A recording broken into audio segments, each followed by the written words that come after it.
فقیر تھا، اس کا مزاج یہ تھا کہ جو بھی اس کے ڈیرے پہ آتا اس کو کھلاتا اور اس کی خدمت کرتا، اور یہ فقیر کا مزاج ہوتا ہے۔ بابا بلے شاہ نے کہا تھا نا، اٹ کھڑکے دکڑ بجے تتا ہووے چلا، آن فقیر کھا کھا جاون راضی ہووے بلا۔ تو یہ فقیر کا مزاج ہوتا ہے کہ لوگ اس کی چوکھٹ پہ آئیں اور وہ لوگوں کو جو ہے وہ کھلائے، ان کی ضروریات کو پورا کرے۔ تو وہ درویش تھے اور جو بھی ان کے پاس آتا اس کی خدمت کرتے۔ ان کے پاس کبھی رقم نہ ہوتی تو ادھار لے کے لوگوں کی خدمت کرتے، حتیٰ کہ جب ان کا آخری وقت قریب آیا اور حالات ایسے ہو گئے کہ لوگوں کو لگا کہ بابا جی اب رخصت ہونا چاہ رہے ہیں، تو سارے قرض خواہ اکٹھے ہو کے بابا جی کے پاس آ گئے کہ جناب ہمارا قرضہ ادا کیجیے۔ ایک جمگٹا بن گیا، اور بابا جی کو یہ فکر تھی کہ یہ میرے مہمان ہیں اور میں ان کی خدمت کرنے کے قابل نہیں ہوں، میرے پاس کچھ ہے نہیں۔ اتنے میں ایک چھوٹا سا بچہ تھا، وہ گلی میں پتیسا بیچ رہا تھا۔ آواز لگائی تو بابا جی نے اشارہ کیا، کہا میرے ان مہمانوں کو کھلا دو۔ اس نے اللہ کا شکر ادا کیا کہ میں سارا دن گلیوں میں گھوم کے جو بیچنا تھا ایک جگہ ہی مجھے گاہک مل گیا۔ اس نے مہمانوں کو سارا کھلا دیا اور بابا جی سے کہا کہ پیسے۔ تو بابا جی کہنے لگے بیٹا بیٹھ جاؤ۔ بیٹا بیٹھ گیا۔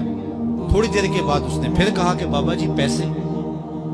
تو بابا جی نے کہا یہ سارے پیسے لینے والے بیٹھے، جب ان کو دوں گا تو آپ کو بھی دے دوں گا، آپ بھی بیٹھ جائیں گے۔ تو وہ یتیم بچہ تھا، اس کی بیوہ ماں نے اس کو تھوڑا سا پتیسا تیار کر کے دیا تھا، وہ روزانہ صبح دیتی تھی، وہ بیچ کے آتا تھا، اس سے گھر کا چولہا جلتا تھا۔ تو اس نے جب دوسری مرتبہ کہا کہ بابا جی پیسے، تو بابا جی نے کہا بیٹھ جاؤ، جب ان کو ملیں گے بیٹے آپ کو بھی دے دیں گے۔ تو اس بچے نے رونا شروع کر دیا کہ میرے گھر کا تو چولہا انہی سے جلتا ہے اور میری ماں میرا انتظار کر رہی ہوگی۔ اللہ اکبر، بچے نے رونا شروع کر دیا۔ اللہ کی رحمت کو جوش آ گیا۔ کوئی شخص بابا جی کے لیے نذرانہ لے کے آ گیا، وہ تھیلیاں پیش کی، بابا جی نے بچے کو دیا، جتنے بھی قرض خواہ تھے سب کو دیا اور شکریہ ادا کیا۔ کہا جاؤ، وہ سارے قرض خواہ بولے ہم صبح کے بیٹھے ہوئے تھے، یہ نذرانے والا پہلے کیوں نہیں آیا؟ کہا پہلے تم میں کوئی رونے والا نہیں تھا، ایک رونے والا آیا، سب کا کام بن گیا۔ کسی ایک کے آنسو، اجتماعی دعا کا، اجتماعی توبہ کا یہی فائدہ ہوتا ہے کہ کسی ایک کا کام بن جائے۔ یہ تجارت میں اصول ہے کہ جب کوئی کسی کو آپ سودا دے نا تو اس میں کوئی خراب چیزیں چلی جائیں تو یا تو وہ سارا قبول کرے یا سارا رد کر دے۔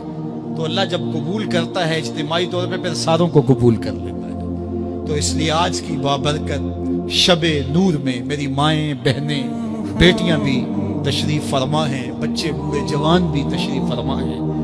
تو کسی ایک کے آنسو اللہ کو قبول ہو گئے، کسی ایک کی زبان سے نکلا ہوا جملہ اس کی بارگاہ میں قبول ہو گیا، تو میرے جیسے گناہگاروں کا بھی کام بن جائے گا۔